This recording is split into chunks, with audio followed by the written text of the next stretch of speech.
Muy buenas noches, mi nombre es Iris Mabel Suescún, estudiante de segundo semestre de Psicología. Pertenezco al curso de la Historia Crítica de la Colombia Contemporánea.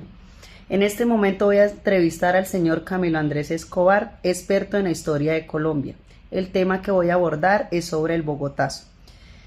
Señor Escobar, muy buenas noches.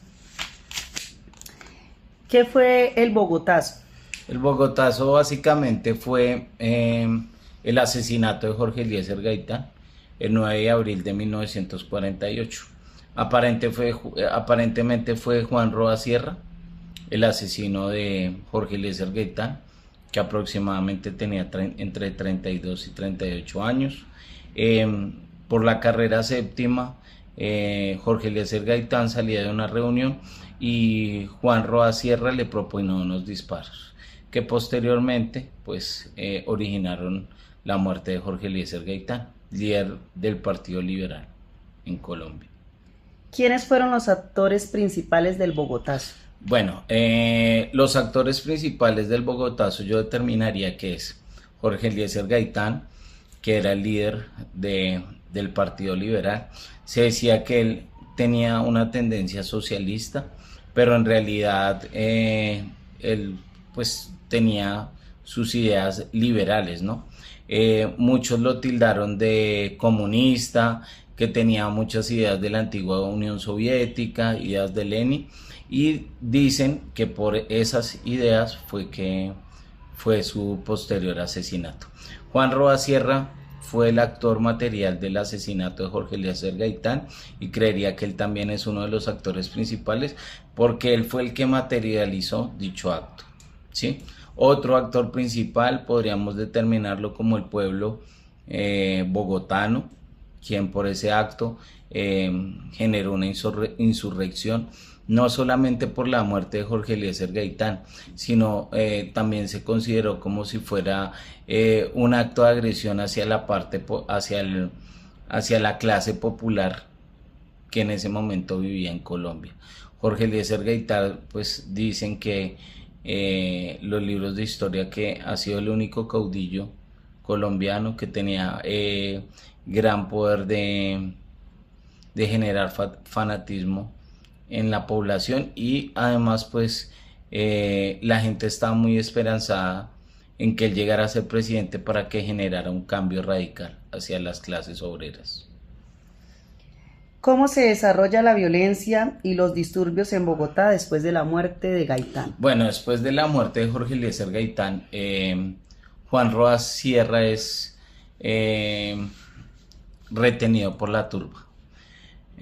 A raíz de eso, Juan Roa Sierra fue linchado y llevado por toda la séptima, desnudo, su cuerpo sin vida, hacia el Capitolio Nacional, donde posteriormente dura 2 días su cuerpo en la Plaza de Bolívar, donde el que entrara al Capitolio Nacional tenía que ver el cuerpo de Juan Roa Sierra para acordarse que pues había realizado este acto no solamente contra el pueblo colombiano, sino contra el pueblo liberal.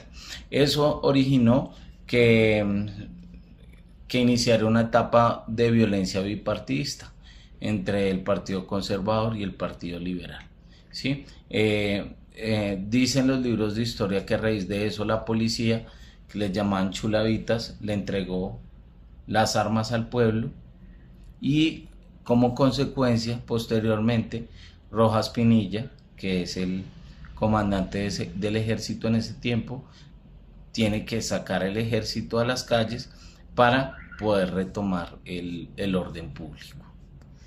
¿Cuáles fueron las consecuencias inmediatas y a largo plazo del Bogotazo? Bueno, las consecuencias a largo plazo pueden ser que Rojas Pinilla llegue al poder a raíz de eso. La historia dice que Rojas Pinilla no hace un golpe de estado, pero en realidad sí fuerza al presidente a que le entregue el poder, porque en realidad Colombia estaba viviendo una época de violencia bipartidista entre liberadores y conservadores.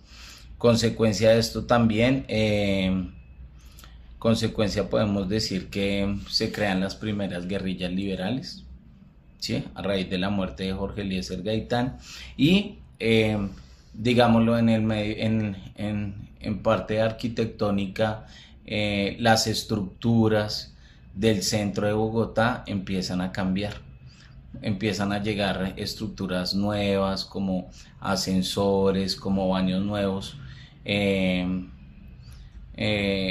gracias a que en el 9 de abril el centro de Bogotá queda prácticamente destruido y esa etapa dura casi 2 años.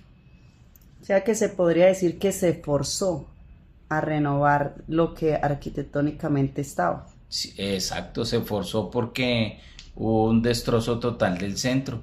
Además, mucha gente del centro que era parte del Partido Conservador fue desplazada forzosamente de sus casas. ¿Qué importancia tiene el Bogotazo en la historia de Colombia? Bueno, el Bogotazo tiene mucha importancia porque es el primer antecedente de un caudillo en Colombia. Bueno, digamos que el primer caudillo pudo ser Simón Bolívar, pero el segundo líder político sólido que había habido en Colombia se llama Jorge Eliezer Gaitán. Esto también trajo como consecuencia que en un periodo más largo, los partidos ya forman un frente que se llama el Frente Nacional, donde ellos llegan a un común acuerdo donde cada partido gobierna 4 años, debido al periodo de violencia que se generó después del 9 de abril. ¿Qué lecciones se puede extraer del Bogotazo para entender la historia de Colombia?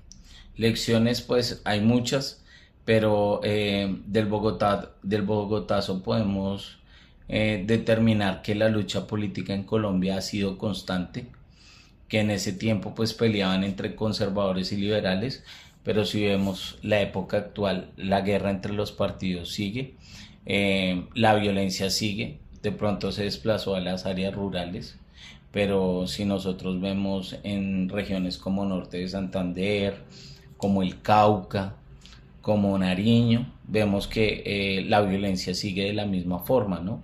De la misma forma y que los partidos han cambiado solamente de nombre, porque las ideologías prácticamente han sido lo mismo. La paradoja es que el pueblo colombiano, para poder cambiar toda esta violencia, tiene que respetar los pensamientos del prójimo. O sea, podemos tener pensamientos liberales, conservadores, de izquierda, derecha, de centro, pero lo importante es que vivimos en un Estado social de derecho y que eso nos obliga a que respetemos las formas de pensar del otro. Eso nos lleva a una mejor Colombia. Muchísimas gracias, señor Escobar, por esta entrevista, por estas preguntas contestadas. Muchísimas gracias, tutor, compañeros, espero les guste y quedo al tanto de las preguntas que me quieran hacer. Muy buenas noches.